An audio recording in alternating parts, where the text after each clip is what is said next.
Hey everyone, welcome back to the channel. In today's video, I'm going to show you how to post on Bereal. So first of all, let's launch Bereal. So I am assuming that you have already had an account created. So as you can see here, we have the option in order to start discovering content, we would need to post Bereal.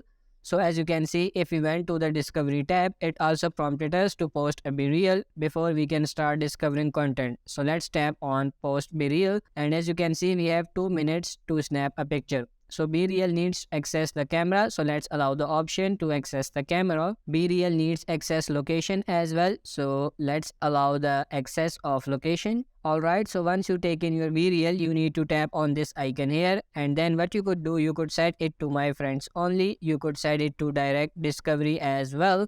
Share your location or save your BeReal to device. Now I'm currently not going to post this because I actually don't want to waste my BeReal for the day. As you know, they allow you to take one for the day and you could actually delete only once per day. So keep that in mind. And this is how you go about creating a BeReal. You have 2 minutes. As you can see, the timer is counting down. After the 2 minutes, my time would be up. So I'm going to actually cancel this, and that is basically how you can post on BeReal. And you need to have BeReal posted in order to start discovering content. So I hope this was helpful. If it is, like this video and subscribe to our channel. Thank you.